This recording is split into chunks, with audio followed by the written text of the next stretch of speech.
नमस्कार। मन की बात में एक बार फिर आप सभी का स्वागत है। मार्च का ये महीना वैश्विक स्तर पर बहुत ही हलचल भरा रहा है। हम सबको याद है कि पूरा विश्व भूतकाल में कोविड के कारण एक लंबे समय तक अनेक समस्याओं से गुजरा था।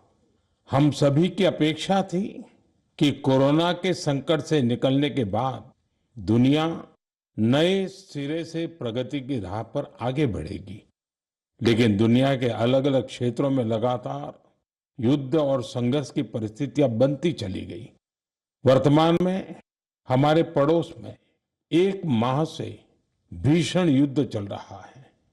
हमारे लाखों परिवारों के सगे संबंधी इन देशों में रहते हैं, खासतौर पर खाड़ी देशों में काम करते हैं। मैं गल्फ कंट्रीज का बहुत आभारी हूं। वे ऐसे 1 करोड़ से ज्यादा भारतीयों को वहां पर हर प्रकार की मदद दे रहे हैं। साथियों, जिस क्षेत्र में अभी युद्ध चल रहा है, वह क्षेत्र हमारी ऊर्जा आवश्यकताओं का बड़ा केंद्र है। इसकी वजह से दुनिया भर में पेट्रोल और डीजल को लेकर संकट की स्थिति बनती जा रही है। हमारे वैश्विक संबंध, अलग अलग देशों से मिल रहा सहयोग और पिछले 1 दशक में देश का जो सामर्थ्य बना है, इनकी वजह से भारत इन परिस्थितियों का डटकर मुकाबला कर रहा है। साथियों, निश्चित तौर पर यह चुनौतीपूर्ण समय है। मैं आज मन की बात के माध्यम से सभी देशवासियों से फिर यह आग्रह करूंगा कि हमें एकजुट होकर इस चुनौती से बाहर निकलना है। जो लोग इस विषय पर भी राजनीति कर रहे हैं, उन्हें राजनीति नहीं करनी चाहिए। यह देश के 140 करोड़ देशवासियों के हित से जुड़ा विषय है। इसमें स्वार्थ भरी राजनीति का कोई स्थान नहीं है। ऐसे में जो भी लोग अफवाह फैला रहे हैं, वे देश का बहुत बड़ा नुकसान कर रहे हैं। मैं सभी देशवासियों से अपील भी करूंगा कि वो जागरूक रहे, अफवाहों के बहकावे में न आए। सरकार की तरफ से जो आपको निरंतर जानकारी दी जा रही है, उस पर भरोसा करें और उसी पर विश्वास करके कोई कदम उठाएं।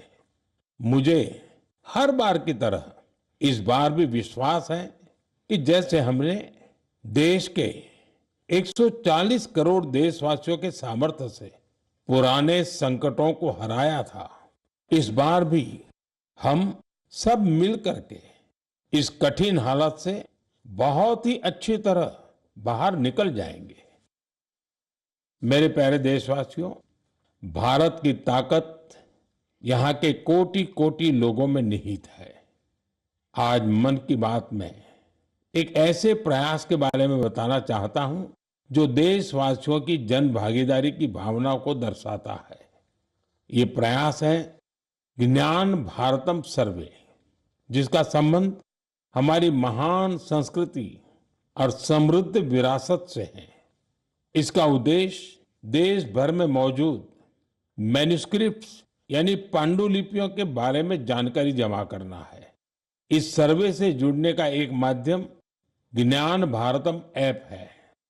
आपके पास अगर कोई मैन्युस्क्रिप्ट है, पांडुलिपि है या उसके बारे में जानकारी है, तो उसकी फोटो ज्ञान भारतम ऐप पर जरूर साझा करें।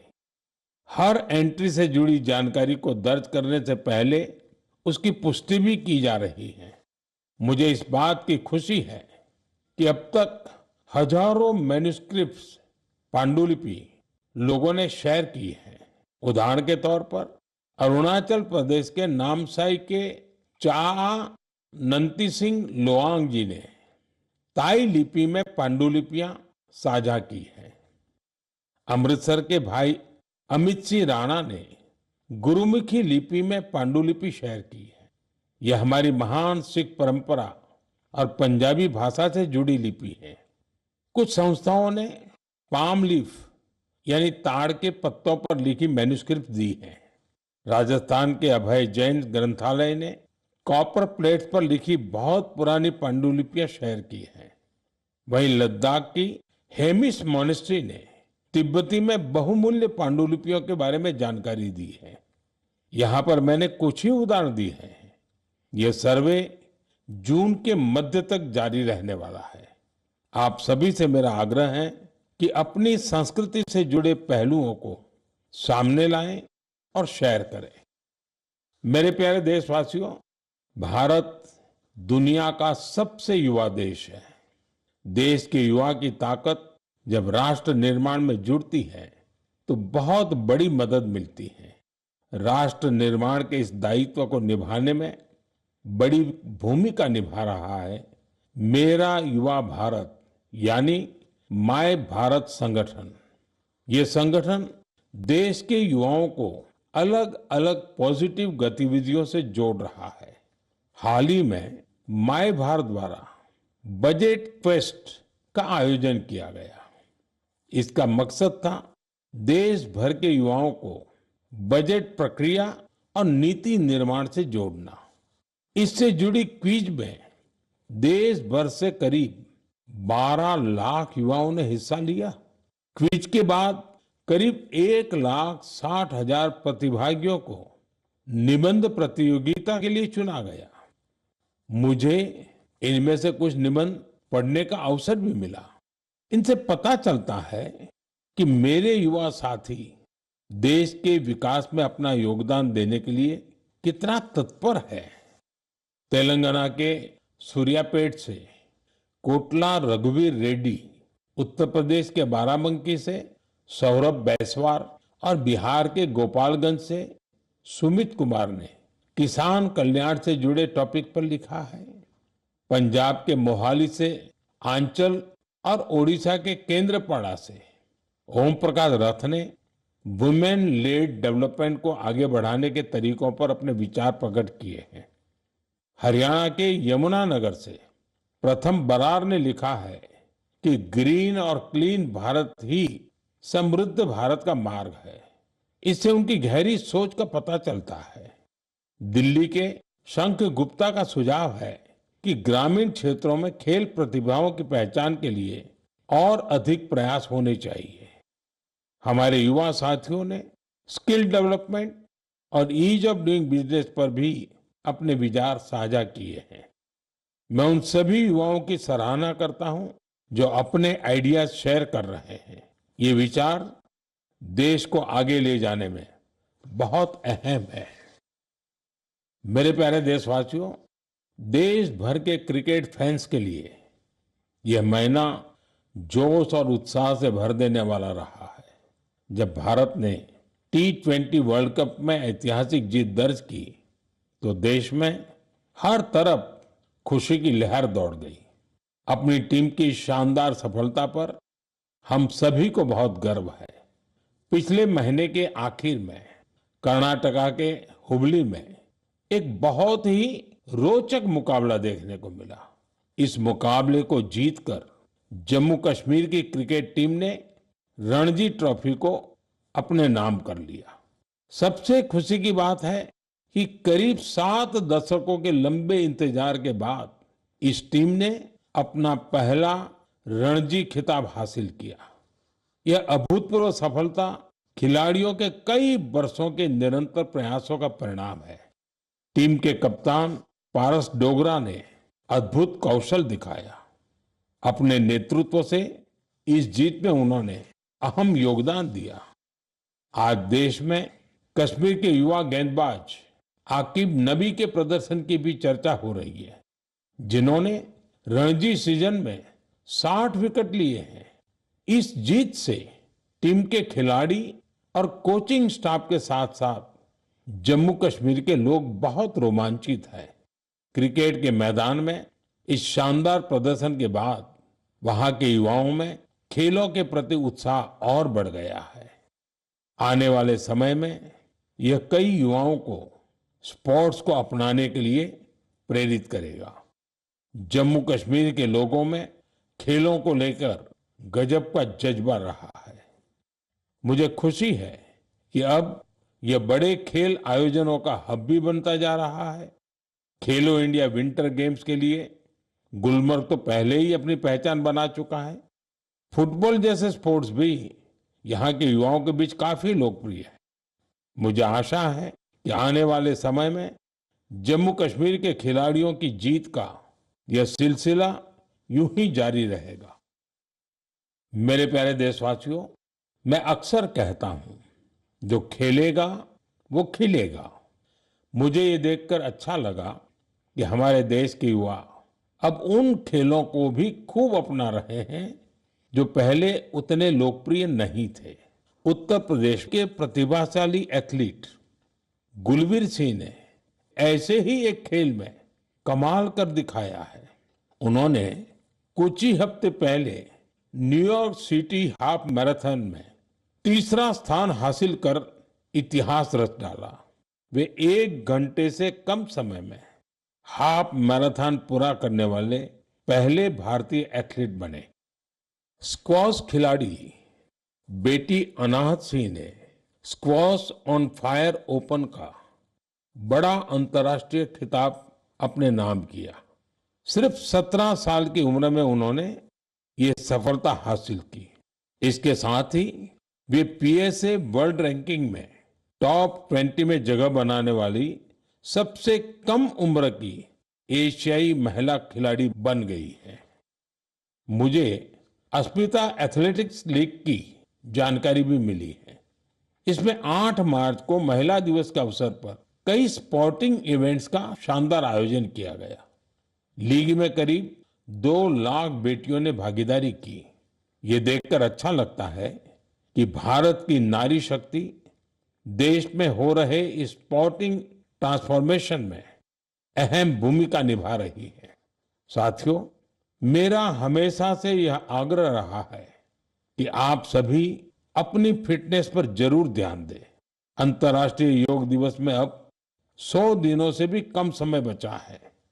पूरी दुनिया में योग के प्रति आकर्षण भी लगातार बढ़ रहा है।